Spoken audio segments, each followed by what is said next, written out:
just for your information.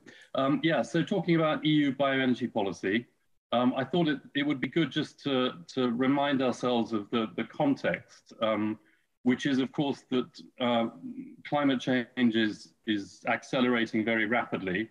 You can see here, this is the last 200 years or so of average global temperatures with projections into the future. And we essentially need to cut emissions very, very dramatically this decade. And that's important for reasons that I'll come on to. Another question is just the question of scale. Now, I mean, if we took all of the biomass that we as humans harvest every year globally, so all of the crops for food and feed, all of the timber, all of the fibers, all of the grass grazed by our livestock. So if we took the total global biomass harvest, that and used it all for energy, that would provide maybe 20% of total energy demand in 2050. And that means, of course, we wouldn't have any food or feed or clothes. So, you know, the message here is that biomass is, you know, at most a very small contributor to overall global energy supply. And the future of a decarbonized energy system is essentially wind and solar. Those two technologies will provide the vast majority of energy in our future energy system. And happily, you know, the costs of wind and solar have been falling very rapidly over recent years, along with the cost of batteries and various other storage technologies. So it is perfectly feasible. Turning to biomass, I think most people, or a lot of people, when they think about biomass, have an image like this in mind. But actually, more and more of the EU's biomass looks like this. This is a wood pellet plant in North America, which supplies millions of tons of wood pellets to power plants across Europe. Now, obviously, there are types of biomass that make sense. So here you can see this is municipal wood waste. And using this for energy, if it can't be recycled, makes much more sense than sending it to landfill, and would provide significant carbon benefits compared to fossil fuels. And the same could be said for certain wastes and residues, for example, in the paper industry. This is black liquor, so-called. And waste and residues from sawmills, for example, if they're not being used by other industries, which often can be the case, but if they're not, then these are things that would decay quickly, so the carbon would very rapidly return to the atmosphere. But primary forest biomass, so you know, harvesting tree trunks, for example, or tree stumps, things like this are very bad idea, a very bad idea in carbon terms, in climate terms, even if they replace fossil fuels, because the emissions to the atmosphere from burning wood are initially much higher than burning fossil fuels per unit of energy. And things like you know, primary forest biomass, or such as tree stumps or tree trunks, these are things that would decay very slowly. And actually, the payback time for this sort of forest biomass can be decades or even centuries. And you know, this is something that a lot of scientists have drawn attention to.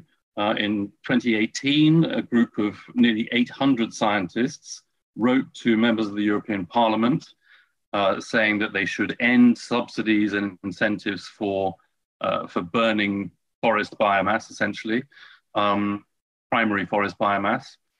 This included multiple IPCC lead authors and winners of the Nobel Prize and US Medal of Science, but they were ignored.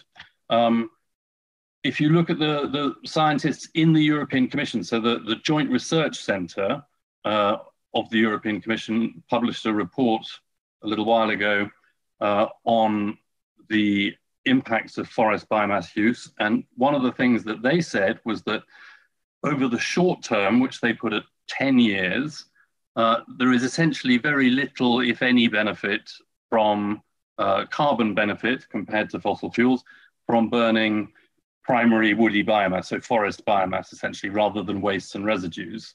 And that, you know, you wouldn't really get much significant benefit in under 50 years. They went on to look at a number of different scenarios, scenarios here with numbers. They're essentially types of woody biomass. And that included things they called fine woody debris, so things like twigs and leaves and very small branches, and also coarse woody debris, so bigger pieces of biomass. And they found that essentially pretty much any type of primary woody biomass was unlikely to deliver a carbon benefit compared to fossil fuels over a sort of short term. And by that here, they took 20 years. And if you look at coarse woody debris, they found that, you know, that was likely to increase emissions over the very long term. So possibly decades, if not hundreds of years, and be a very bad idea in terms of biodiversity, which is the scale along the top. But unfortunately, that's what's typically being used in wood pellet plants, both in the EU and countries supplying it.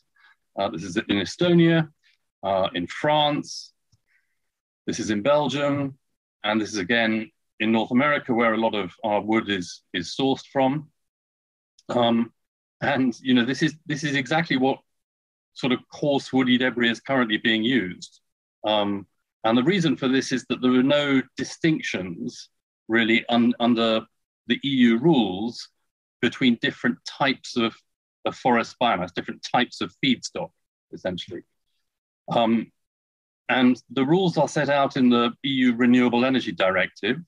And there are basically three broad sets of rules. There are some rules on greenhouse gas emissions, and these say that there must be a saving compared to fossil fuels of, let's say, 60% or 70%. It varies a bit depending on the type of biomass. The problem is that the calculation assumes that biomass is carbon neutral at the point of combustion. So that the carbon from burning the biomass is not included in the calculation. So these are largely meaningless as a way of determining what is good and bad. There are some criteria on sustainable forest management to do with whether the forest is harvested legally, whether carbon stocks are maintained overall and trees are replanted. The problem is that this is not particularly relevant to the carbon benefit or otherwise of what you're burning, because what matters from a climate perspective is not how you manage your forests, although that's very important for other reasons. It's about what you're burning. Are you burning tree trunks or are you burning sawdust? That's the key issue, and that's what's not covered in the Renewable Energy Directive. Excuse me. There are also some criteria on LULUCF, so this is the land use change and forestry, which again sort of sets some broad requirements at the landscape level, that carbon stocks should be stable or maintained over time. But again, this is not a guarantee or a proxy for the carbon performance of any particular feedstock. So you can keep your carbon stocks at a sort of landscape or country level stable or even increasing, while still harvesting and burning trees for energy, which makes no sense at all in climate terms. Now, at the moment, we're in the process of renegotiating in the EU all of the EU climate and energy legislation, including the Renewable Energy Directive and the LULUCF regulation.